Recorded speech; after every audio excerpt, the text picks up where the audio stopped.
Hi, everyone. Good afternoon. Buenas tardes, and welcome to the first session of our year-long Hispanic Serving Institution webinar series, also known as Centering Servingness.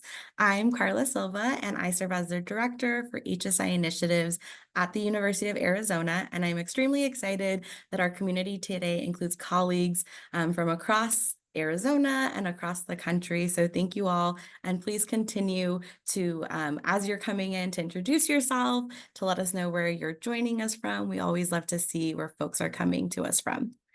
So I do want to begin by recognizing and paying honor to the original inhabitants of the land on which the University of Arizona resides.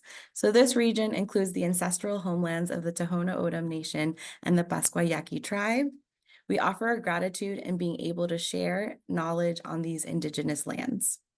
So, informed by Dr. Gina Garcia's extensive body of work on the concept of servingness, this webinar features faculty and staff who engage in scholarship and servingness efforts that honor the cultures and lived experiences of our Latinx, Latine, Black, Indigenous, and underrepresented students and communities.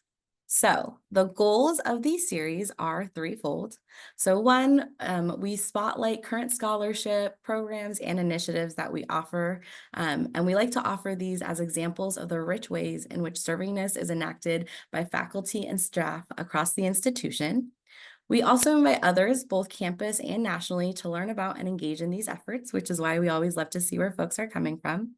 And lastly, we build knowledge. So each month during this year-long series, we address the question, what next steps are needed to build institutional capacity around HSI servingness? So a little bit of background from the University of Arizona. We received our HSI designation back in April of 2018. We are the first four-year public university in the state of Arizona to receive this designation. In 2019, we were among 9 higher ed institutions to receive the inaugural Seal of Excelencia that is awarded by Excelencia in Education, and we were recertified in 2022. Really, the Seal of Excelencia is aimed at recognizing institutions that demonstrate intentional impact and success in the 3 core areas of work that Excelencia has determined lead our Latina student success in the U.S. So looking at data, practice, and leadership specifically. So the folks who you will hear from as part of today's webinar series are some of the many individuals who have been consistent, engaging and intentionally engaging within servingness efforts every single day, and they strive to create an even more culturally sustaining experience for students on the U of A's campus. So for us, we think about our HSI initiatives office as well as our HSI designation, and we see how it touches every facet of the U of A, from outreach efforts with our K-20 partners to our faculty and staff hiring, to our retention and promotion practices, to how we teach, how we engage students, how we engage our alumni, as well as how we connect to our community and everything in between. It is the efforts of many on our campus that contribute towards strengthening the University of Arizona's commitment as an HSI, and our faculty and staff here are central and essential to these efforts. So again, this is our first webinar series of the year, and I'm extremely honored and excited to introduce folks who are embodying servingness at the U of A.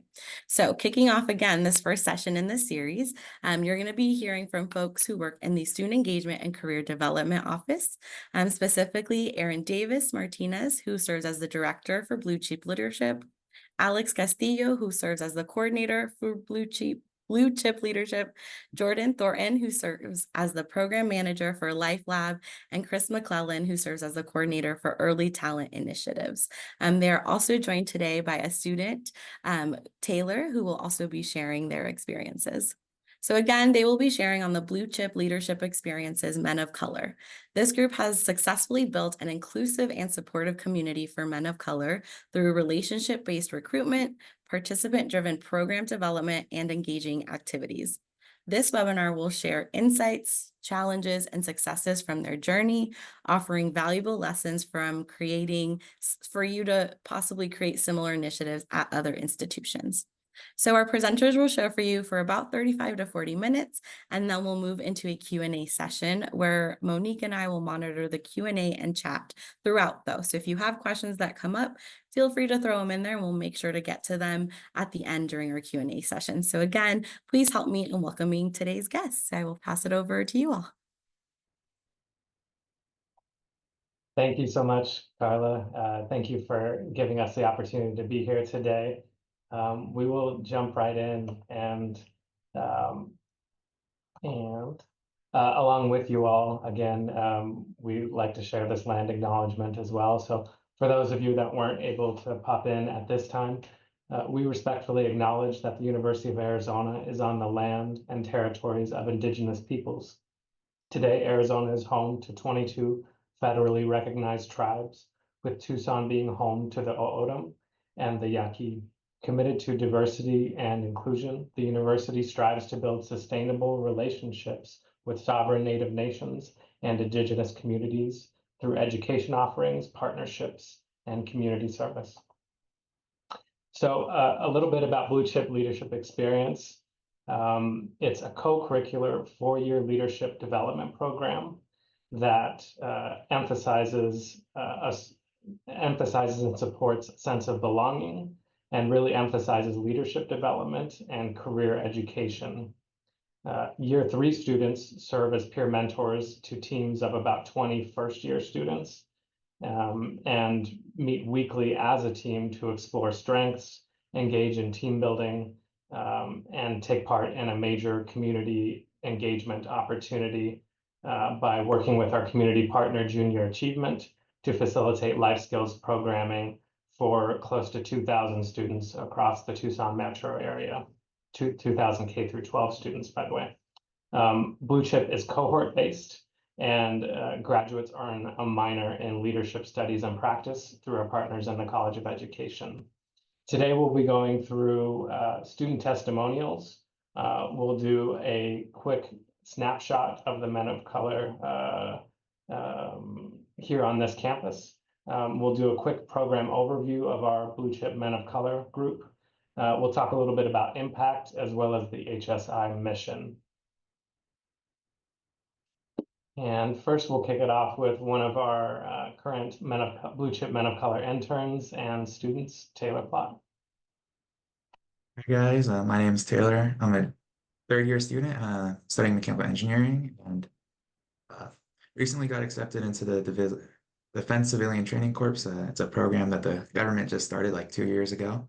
And there's a little quote there that like when I first joined the team, this is like my like initiative statement, like what I wanted to accomplish. And honestly, I could say that I have accomplished all these things of building helping Blue Chip become a program that is more inclusive and just more inviting to students, and built up leadership skills, but also even professional skills that have helped me grow as a student and as a professional, such as helping me get into this program for the Department of Defense, which is really nice, and it just continues to help me improve and grow, especially now since I'm interning for them. And if Aaron, if you want to pick up. Yeah, thank you, Taylor. Next, we have a former Blue Chip Men of Color participant and now a current Blue Chip staff member, Alex Castillo. Hello, everyone. My name's Alex. I'm a recent graduate from the university. And like Aaron mentioned, I'm also a former Blue Chip student and men of color. Men of color. So I just really wanted to highlight on the fact that there's a very big difference between being part of the student side of the program and the coordinator side of the program. As the student side in me wants to highlight, there was all these opportunities of growth that I was able to reach with men of color. And I really was appreciative of that. And it really gave me the sense of comfort and ability to be able to reach for more and give myself the confidence to be able to reach more, which is why I kind of attest that to having the role that I have now in Blue Chip, because it really gave me the opportunity and the inspiration to be able to think that I can achieve more than just what I had currently going on.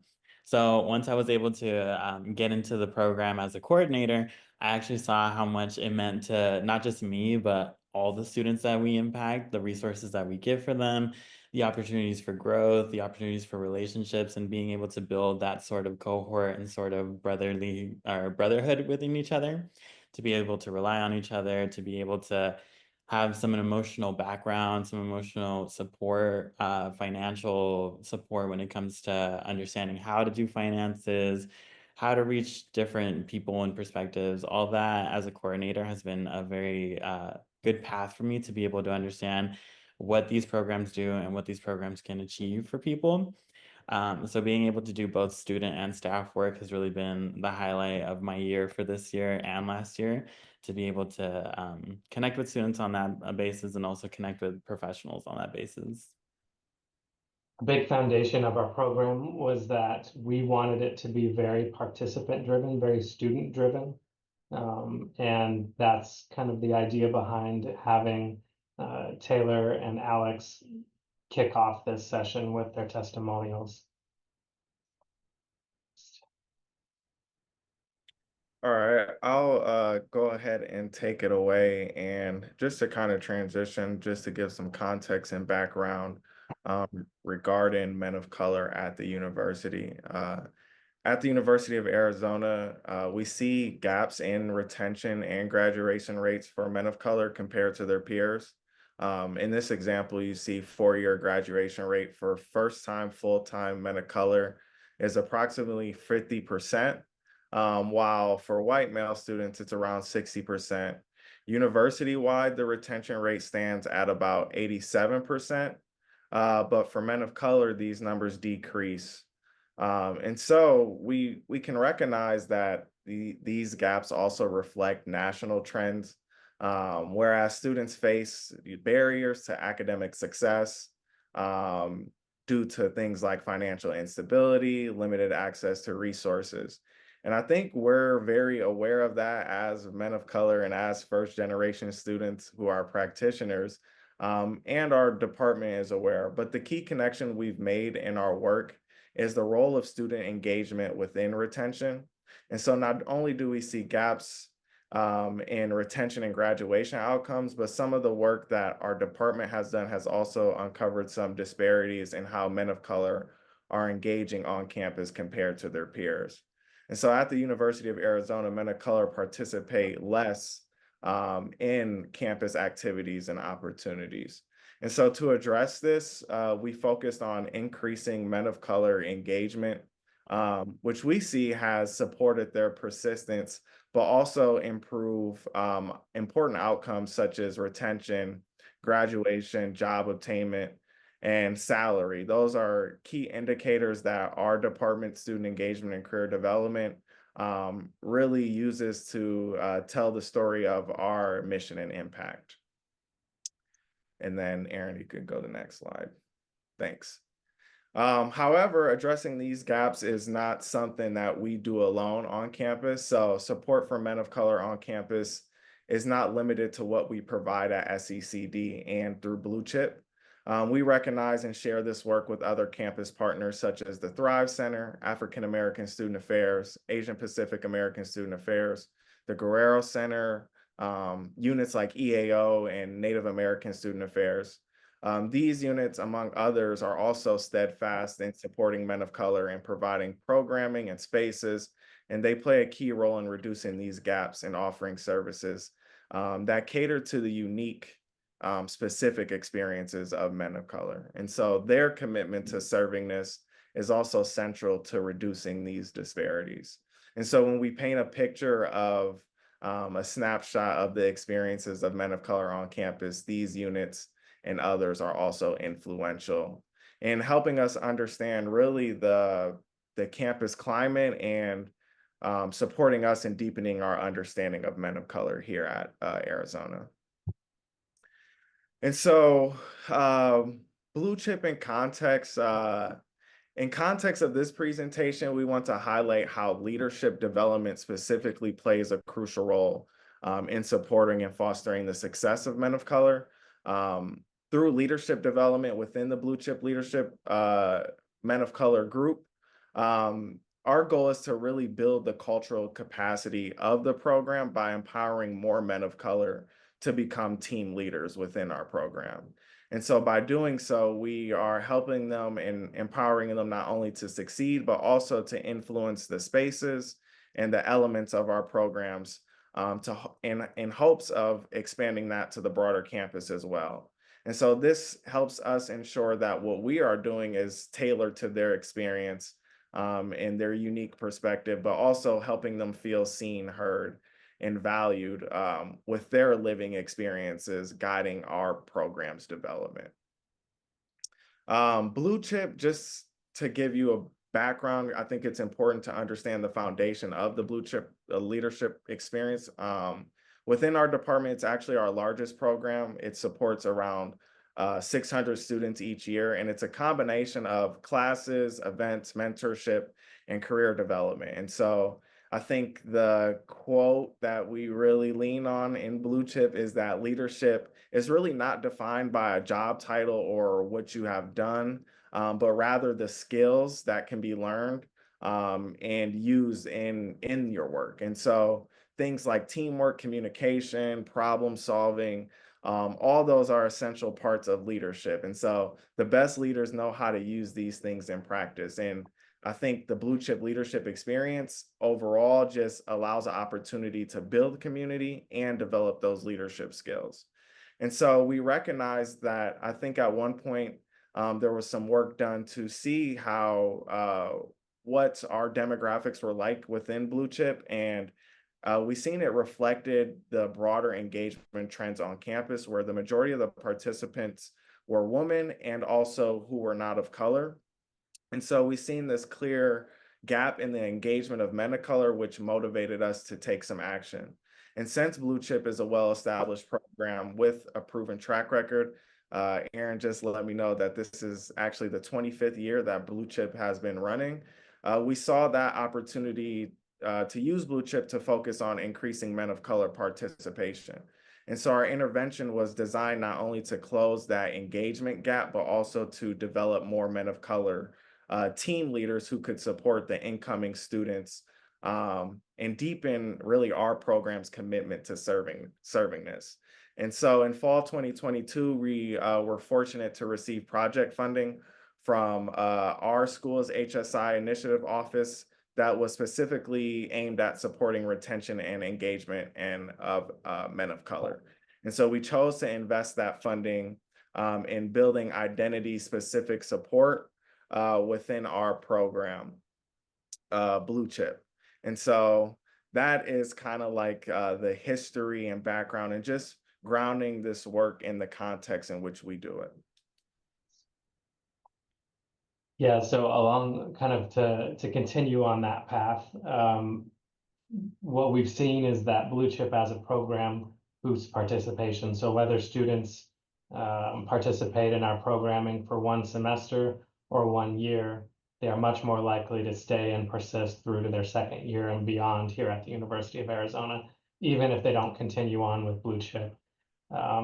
This work, one thing we were lucky enough is that this men of color work, this men of color group, our bosses and supervisors, Dr. Kriss Millay, Dr. or Abra McAndrew, they all saw that this group, this project aligned well with our broader SECD equity goals of supporting students. And that's been really central to being able to like build, maintain, and have the space to create a program like this. We initially kicked it off. I started with Blue Chip in October of 2022, and it was kind of passed on as here's a project we have some funding for, like go ahead and get it started. You and JT, you and Jordan like work together and get something going. So like middle of the fall semester, and we just kind of had to jump into it. So we established this Men of Color executive team, and the first year we really focused on making it kind of a year-long focus group where the guys could give us insight into their campus experience, their Blue Chip experience, moments that feel inclusive and impactful, and moments that don't feel inclusive and impactful, and how we may be able to solve that problem. During our first year, the team leader position, the peer mentor position that Jordan mentioned, we had 4 of our, I think 28 team leaders that identified as men of color, supporting about 40 students. And our one of our background goals was to grow that leadership opportunity so that more men of color were making a broader impact on this program and on our campus through that leadership opportunity.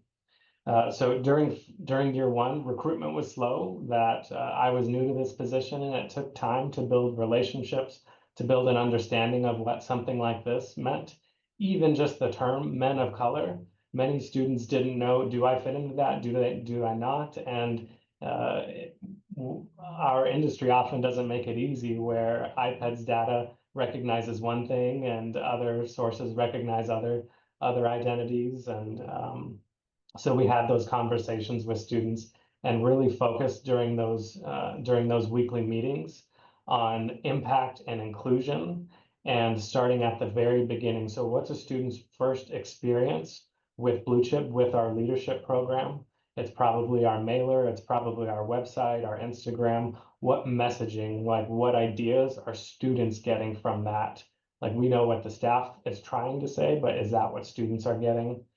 So we really took this chronological approach, and we quickly saw that we needed both active options for participation in this program.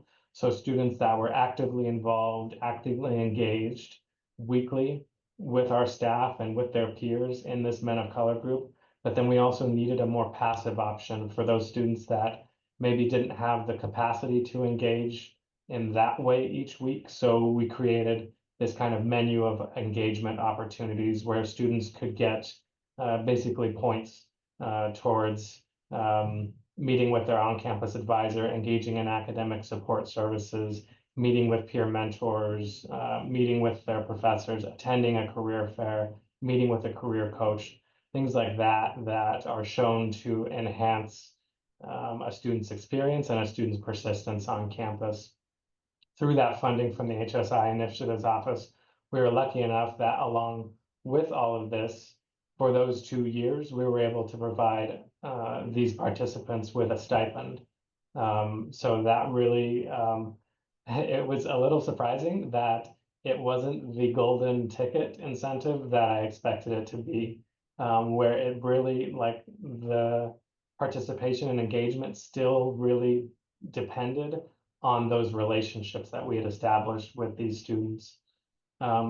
During year two, the program picked up quite a bit of speed. So in that first year, I think we supported about 37 students. And in year two, in one way or another, we had 71 students actively engaging with our Men of Color group. We really focused year two. So year one was really like this focus group idea of how can we make this program better.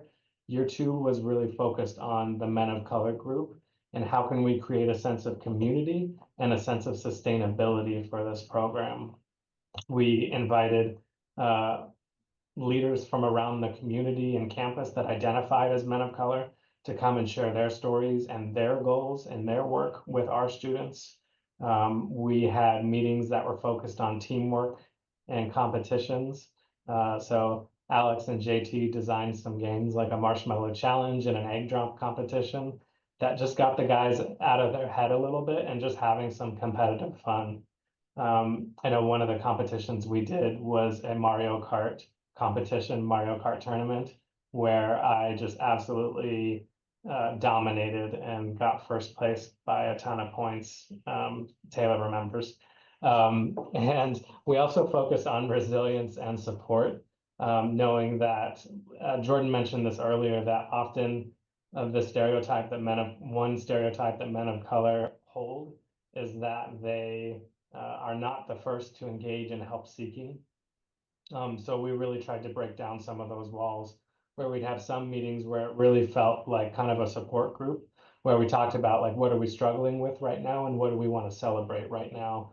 And in that space where it was composed of folks that identified as men of color, as it really felt more and more throughout the year like a team, where we had tough moments. We had one particularly tough moment where a student participant pushed back pretty hard about some of the ideas we discussed surrounding inclusion. And we kind of had to have a moment where we all came together and again, like brought back up, like, what are our standards? How do we want to come to this space, and how do we want to support each other and hear each other in tough moments like this?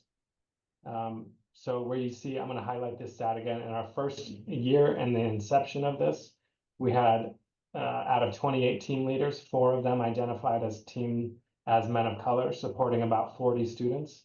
And then if you look at the bolded section of year 2, this current academic year, we have 10 men of color leaders supporting around 190 students. And that's something that we're still seeing this momentum build, and it takes time.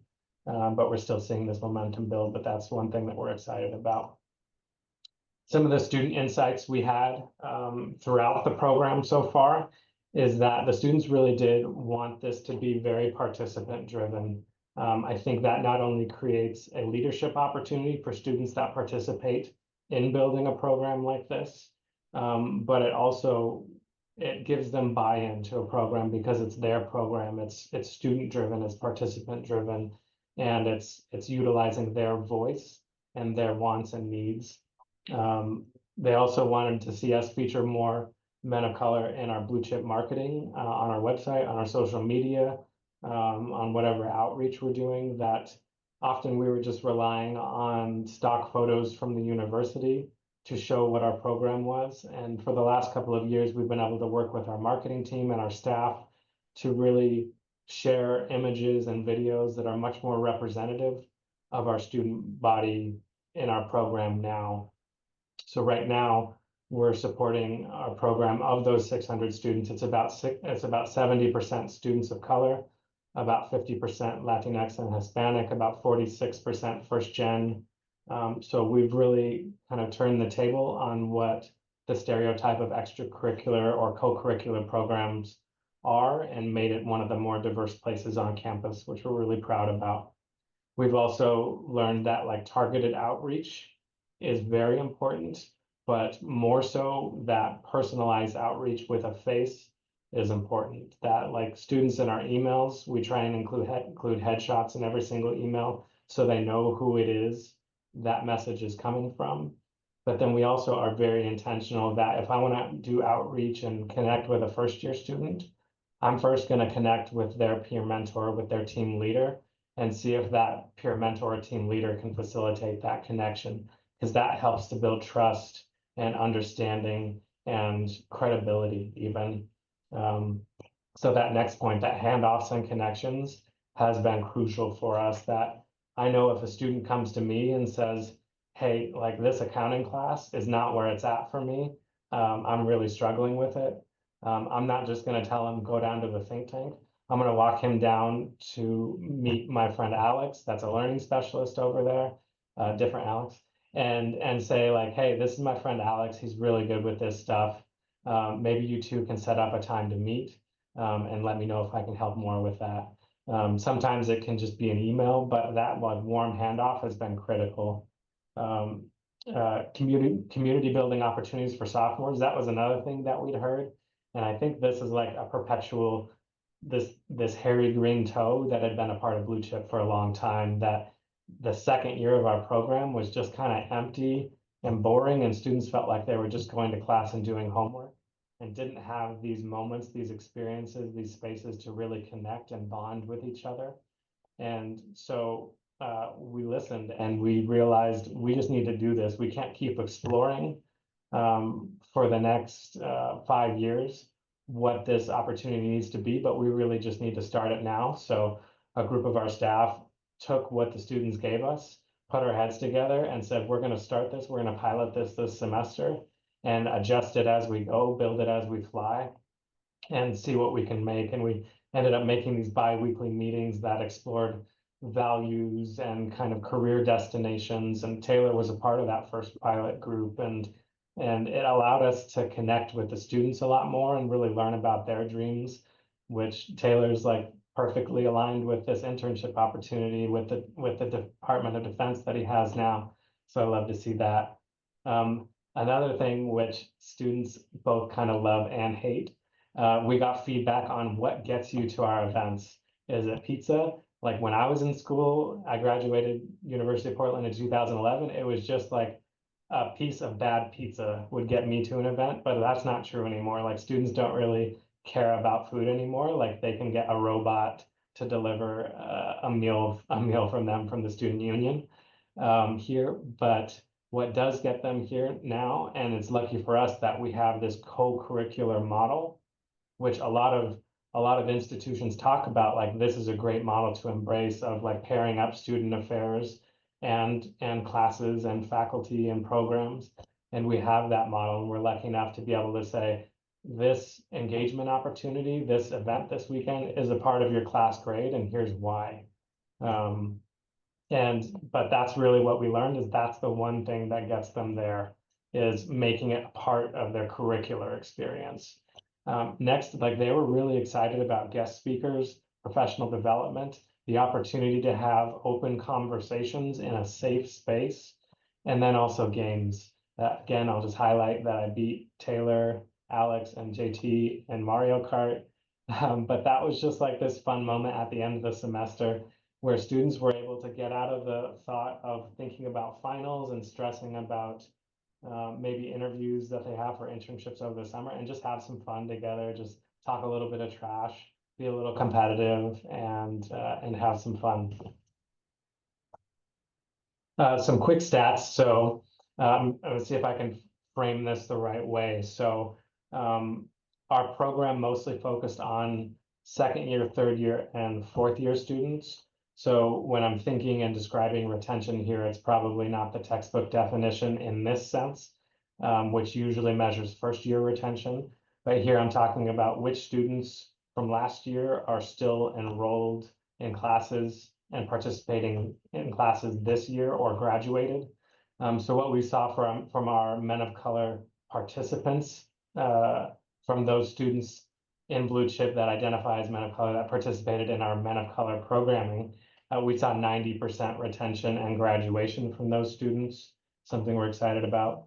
And then generally from Men of Color within Blue Chip, and I think largely in part to some of the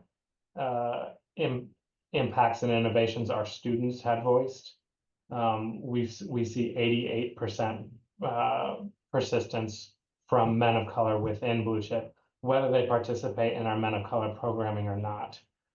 So again, like very proud of that. And then again, when this program was being launched, we had about 77 students that identified as Men of Color within Blue Chip, or actually that was the previous year. And now we're hovering right around like just under 200 Men of Color within our Blue Chip program. So again, just like that momentum took a little bit of time to build, but now we're confident that we can maintain and maybe even continue to grow these numbers to really provide leadership opportunities to a variety of Men of Color on our campus. Nice job. I think that is thinking about other impacts and which we want to highlight and really boil it down to. From a student's perspective, we hear that sense of brotherhood, and to this, I think it's them communicating their comfort, authenticity, the care, the love, the qualities that they receive from their peers, from us, and then also the presenters and other staff and faculty that we bring and invite into our community. And then the consistency of these experiences. So year after year, we've created this communal bond and really a glue that holds them together. And I think it's through like Aaron said, through challenging times and good times. And whether they face personal trials or are celebrating achievements, this program and tailored experience allows us as practitioners to be alongside of them during these pivotal moments. And so this shared journey brings me to the next impact, which is really allowing them to build capital, and specifically a social and cultural and gendered capital. And these experiences shape how Men of Color have been navigating their academics and life. And one of the major benefits that participants realize within this group is that this form of capital exists in their lives, and how they can explore it within a community that relates to them and also empathizes with that experience. And so in this space, they're not feeling shame or doubt, and instead their experiences are validated and contextualized within the context of leadership, growth, and development. And so Aaron was talking about asking for help. And it's a simple thing, but often there's a resistance to doing so. But these engagements were unpacking that hesitation and how it influences their study habits and relationships with the university and more. So, from a professional's perspective, we see how these realizations help them develop their own leadership skills. And Aaron and I were, when we were kind of talking about this presentation, a metaphor that we kind of came up with and landed on is that it really allows them to become the captain of their own ship when they're understanding this capital, rather than being overwhelmed by the waves of the journey. And so they're becoming more familiar and comfortable using university resources, advocating for themselves, asking for help, and developing their own leadership styles. And so within this real-time engagement, they're learning to overcome barriers within their success with support from their peers and mentors. Okay, so anytime I go to a presentation, a conference, a webinar, I like to try and understand what are the presenters bringing that may be new, that may be different, that may be innovative, that may be unique. And I've kind of identified, I think it's really more, but these three broad ideas. One is that we really made it participant driven. And one attendee that I saw come in, we worked on this together on a former student of color program within Arizona Athletics, and really embraced that idea of being student-led, of being participant-driven, of really recognizing that the students are the experts in their own experiences and wants and needs. So rather than JT and I, who haven't been undergraduate students for at least a couple years, right, JT? Rather than us pretending like we know exactly what they want during this time, we consistently relied on the students to provide their voices and their leadership in designing what they wanted this program to be. That was huge for us. Next, that it was really relationship based, that our students get so many emails, they get so many text messages, that often those just go ignored, even when it comes with mention of a stipend. That we really had to take the time to get some face-to-face time, to get some warm handoffs like we talked about, to get some connections from our partners across campus, from our colleagues within our department, from other students that participate, that we would really encourage our students to help facilitate those connections, because they were really the one feeling the value. And next, that it's really this mixed content. I think a huge part of the success has been this foundation of blue chip leadership experience, that of the 600 students that participate each year, they're all getting this foundation in leadership development, in strengths exploration, in community engagement, in mentorship, that they're already starting with this foundation of recognition that you are a leader, that you can help to maximize and grow your skills so that you can become a stronger leader. So that's been really important for us, that we didn't just have to stand in the center of our campus and try to talk to students where we're complete strangers to them about joining this program that's a total mystery to them.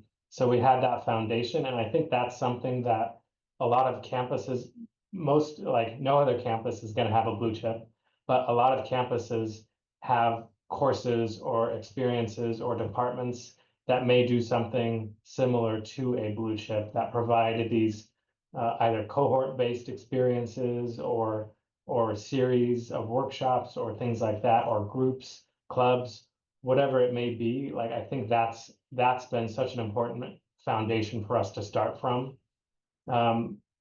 Another thing is that with our Men of Color meetings, especially in year 2 and what we're continuing for year 3, is that it wasn't just the same topic each time. It wasn't just a support group every single week. That some weeks we had those community leaders come in and share their experiences. Some weeks we had the fun and games, Mario Kart. Some weeks we had the more support group feel, where we talked about wins, we talked about challenges and hurdles. But we really tried to mix in a little bit of variety there, and I think that was super important in this. Let me see what else. I think I had one more point.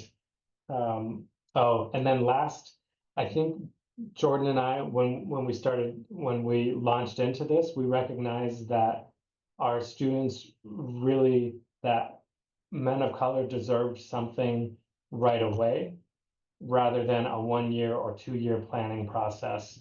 That we had the skill set, we had the experiences, we had the group of students within reach to be able to start something right away and build the plane as we were flying it, rather than kind of waiting and just kind of planning for what we think may have been the perfect recipe.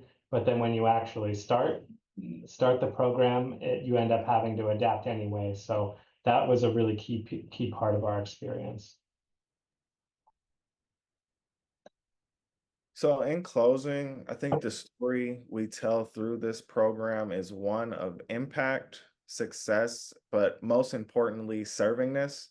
Every aspect of our work has really been rooted in serving men of color.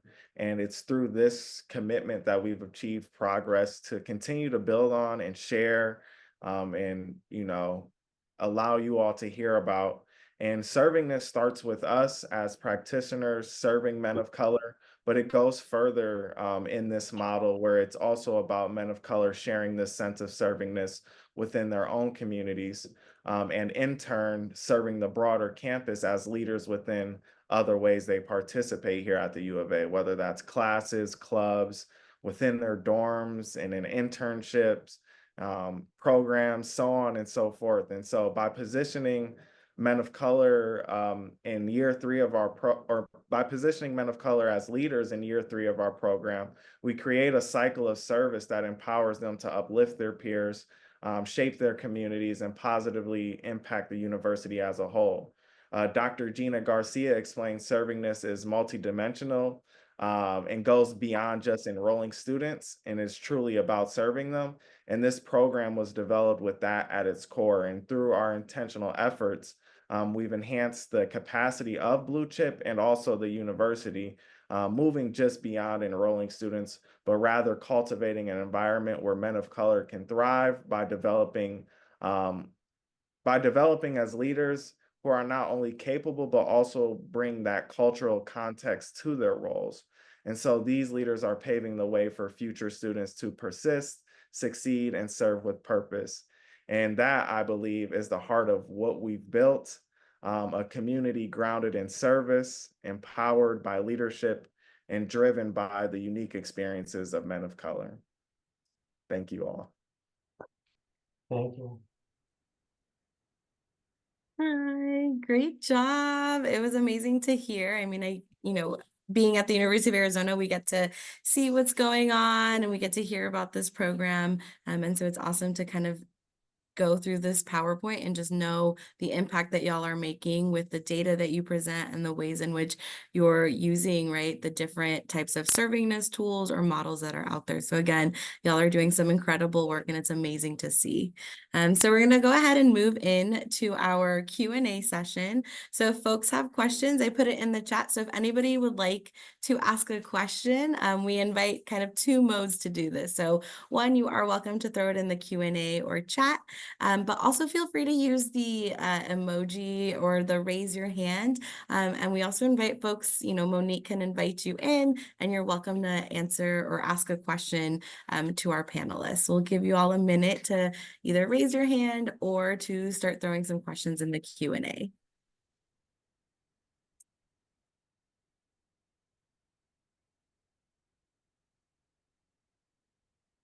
Carla, did you want us to touch on serving this and building kind of capacity?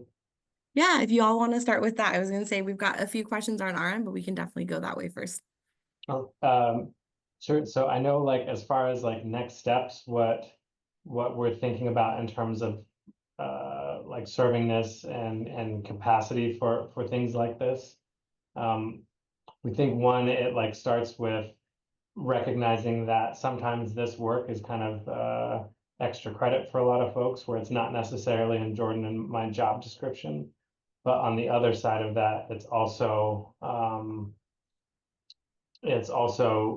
like really the big energizer. Like, this has been the best part of my job for the last couple of years, has been working with this program. So um, uh, I think like really it starts with like building connections across campus, across the community and networks, and making sure that like we're all like, because there's so many folks whose work may touch on these areas, and if we can all connect and make sure that we're forming a network to support these students, I think that's so important.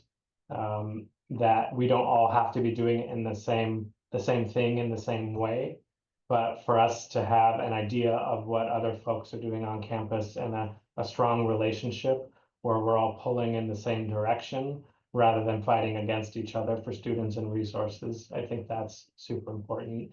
JT, I think you had thoughts too, but I'm not sure if No, I think that was well said. I think that was the pieces I was going to talk about too. We've definitely gotten a few questions, which is exciting. And so actually, yeah, we'll pull in Nico. And Nico, if you want to go ahead and ask your question to the presenters. Hi everyone, thanks for the talk. Aaron, I also want to talk about the importance of like the physical handoff to students to other professional staff, like how it makes such a better impact. What are some ways that we can like build this network that you're talking about for professional staff across different departments?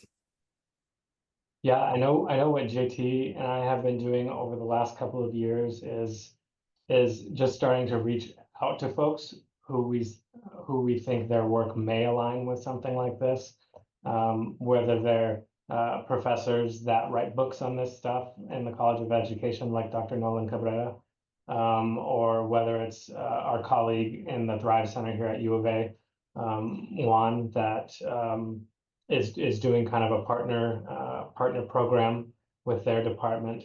But even like advisors and other student affairs folks, that like we're starting to really try and build that network where we can create a space where maybe we're meeting monthly or something like that, but establishing these relationships. And JT and I just yesterday met with someone from Martin Garcia from ASU that is doing building similar kind of plans up there.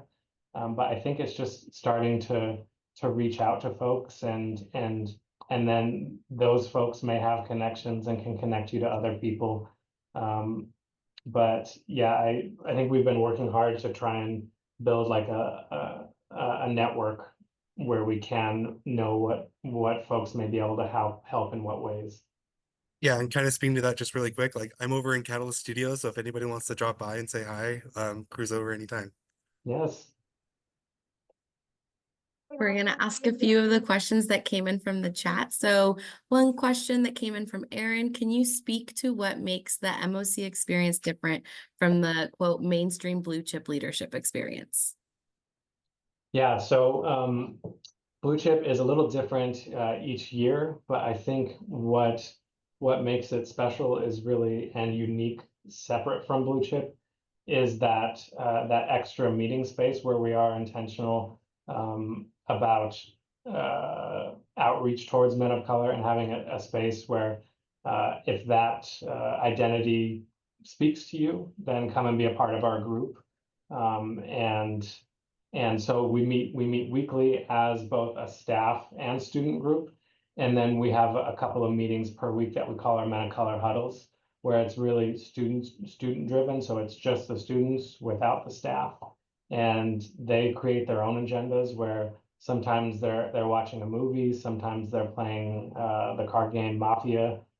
Sometimes, like last week, Taylor set up a football watch party to support the Arizona football team.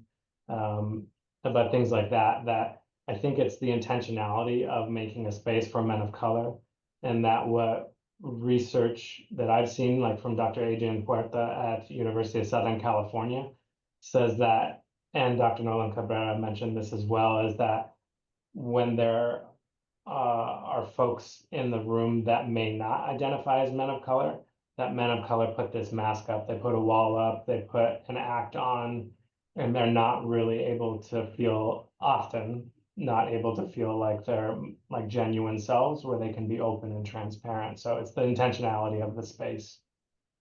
I just wanted to add on to that.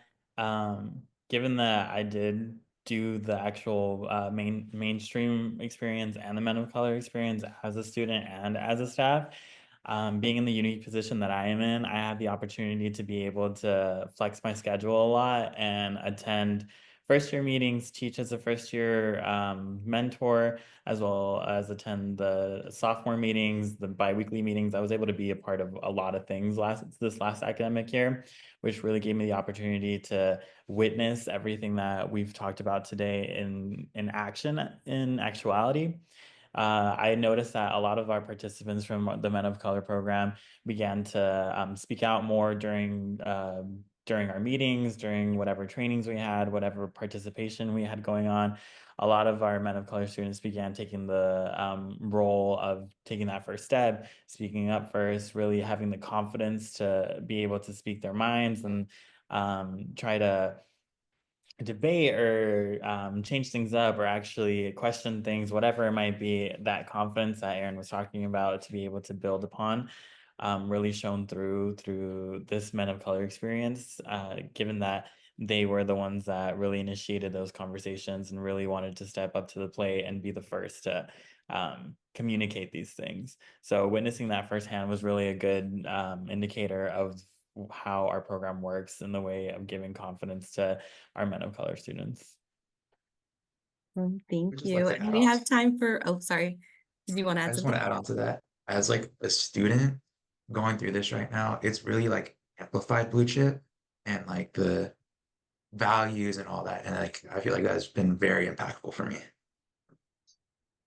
Thank you. Yeah, thank you for all sharing. I think we have time for just our last question. So the question came in from Pedro asking, how do you find the students to participate, and what does the student makeup look like in terms of non-traditional and transfer students? So I'm going to try and not make this super long. So we partner with the admissions department, enrollment management, to do initial outreach for any blue chip students. So that includes transfer students or any incoming students to the university each year. Usually we spend March through the end of July recruiting, both by snail mail and through email. So that's how we identify blue chip students in general.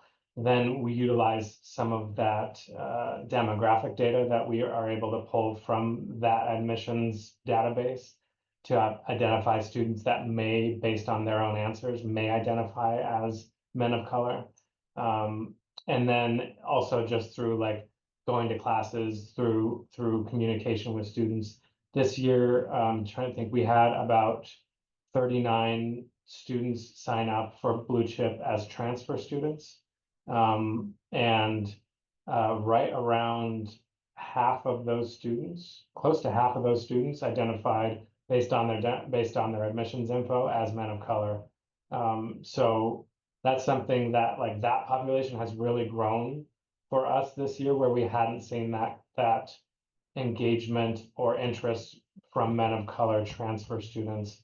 That's new this year. Non-traditional students hasn't been like, it honestly hasn't been a huge, we haven't got much interest from non-traditional students.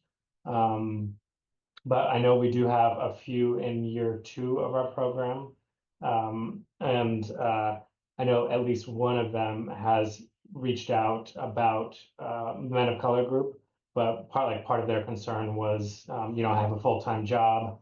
I have this other role and interest on campus in addition to Blue Chip, in addition to my classes. So like, what can I expect in terms of commitment? But would love to like explore more of what that looks like and how we can continue to embrace those populations. Awesome. Thank you all. And thank you everyone for your questions. It was great to be able to hear a little bit more about Blue Chip and to learn more, obviously. And so again, thank you all for joining us. So if everyone can please just help me thank our wonderful presenters today. I think, y'all really modeled for us what authentic engagement with men of color can and should look like. Y'all inviting, right, past participants and folks who have participated in this program, I think really elevates the work that you all are doing. And so I know that I'm personally excited to just continue watching this program make this space on our campus for men of color. So thank you all for all the work that you do. And for those who are joining us, we know that you're busy, so we also really want to thank you for taking the time to sit with us and listen about this program. I think, some folks in the chat, it seems like would love to connect with your team, Erin. So maybe if y'all want to just drop in your emails in the chat in case folks want to reach out to you or JT, that would probably be awesome. I don't know if I'm able to chat with the participants. Okay, you're right. Monique or I will drop those in the chat for you all. And so that y'all know how to get in touch with Erin or JT. Just as a reminder, we are hosting this webinar series throughout the year. Our next one will be on October 17th, again, 1 p.m. Arizona time. We will be inviting Jonathan to come and talk to us. And so he is an assistant professor of practice for the UNIV core faculty for general education out of the WA Frankie Honors College, and he will be presenting on Creando Comunidad a través de UNIV 101, Introducción a la Experiencia de Educación General. And so this will be every year we have a bilingual session. So this will be our bilingual session. We will have English titles as well for those who maybe don't speak Spanish. We hope that you're able to join us for our next Centering Servingness webinar. Again, thank you for joining us, and we hope that you have a good afternoon.